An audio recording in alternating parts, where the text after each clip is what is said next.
Greetings and welcome to our sixth week of our study in theology, THE 500 level course here at Temple Baptist Seminary.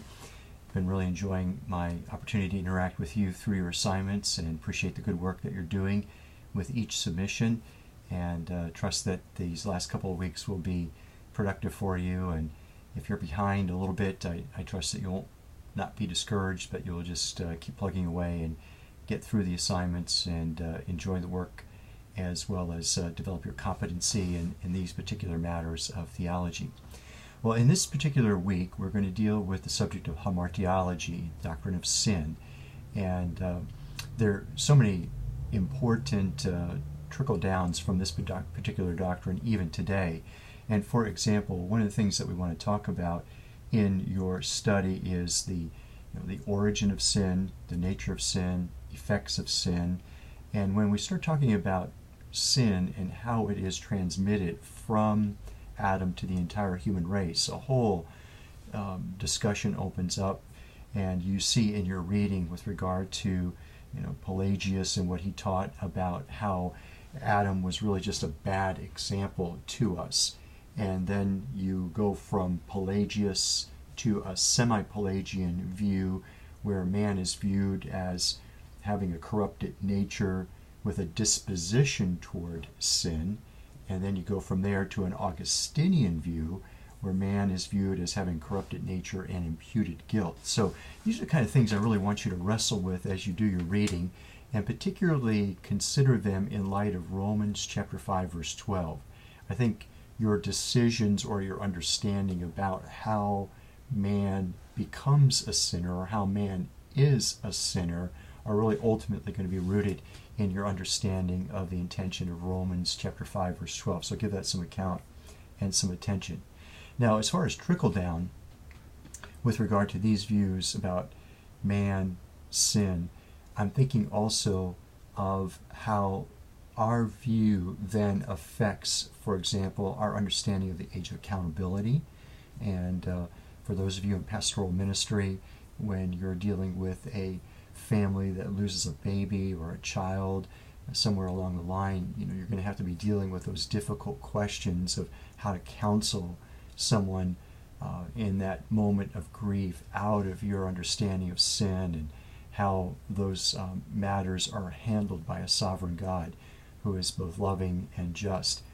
But in addition to that, the other topic that I think is particularly important for us today is the whole matter of gender and sexuality, and how that is understood in light of our faith. So the question that you have in your critical thinking assignment today is slanted in that direction. It comes out of Grudem's systematic theology, and as I was thinking about it and I posted it, I realized that there may be some level of sensitivity within and among the students, among you all as you interact with it. But I also think it's important, though, for us to think about this, because this is a topic I'm hearing about so much conversation with regard to issues of gender, issues of sexuality, and how the Christian community interacts with that and deals with things like same-sex attraction, as well as the LGBT community. So in my preparation or my investigations related to this class, I came across a website that's been established by a New Testament scholar by the name of Preston Sprinkle. I met him back a few years ago, just briefly. I don't claim to know him. Obviously he would not know me. We met briefly when I was being interviewed at a Christian university back in the day. But he has established, I think he's really committed this season of his life and ministry to investigating all these issues. And there's a website that he's established. There's a center that he's set up, and it's called the Center for Faith, Sexuality, and Gender, Preston Sprinkle. And I would encourage you to take a look at it.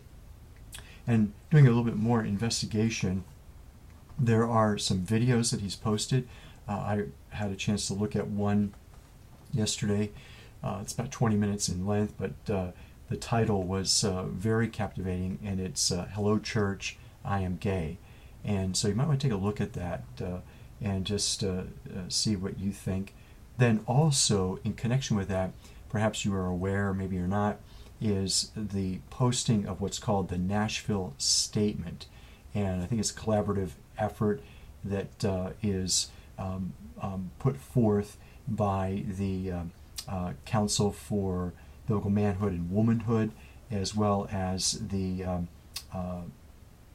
Center for Ethics and Religion, the Liberty Commission that Russell Moore is involved with. So those two organizations have partnered with this, and you can see there's a statement here. I have not read it in its entirety as of this particular posting, but just looking at the website, there are 17,000 signers to this, and Preston Sprinkle has a response to it that you might want to take a look at as well. So just some interesting developments that really come into play with our understanding of the doctrine of man and the doctrine of sin, and how those two doctrines impact, I think, a critical conversation that's going on with regard to the gay and lesbian community, transgenders, and so forth, and how that's beginning to impact the body of Christ, local churches, and so forth. So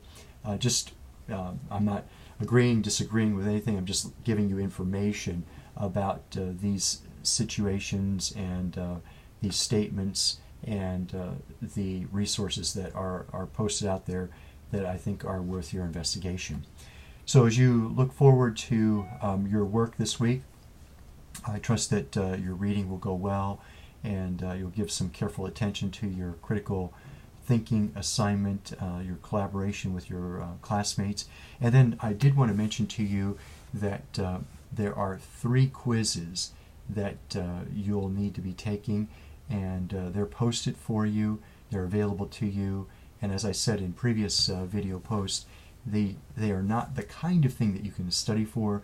They're really just 5 questions, true or false, multiple choice, that I'm hoping you'll be able to respond to based upon the reading that you're doing in the course of the semester with me here in this particular course. So blessings on you, and if you have any questions, I look forward to hearing from you via email or through our Blackboard website.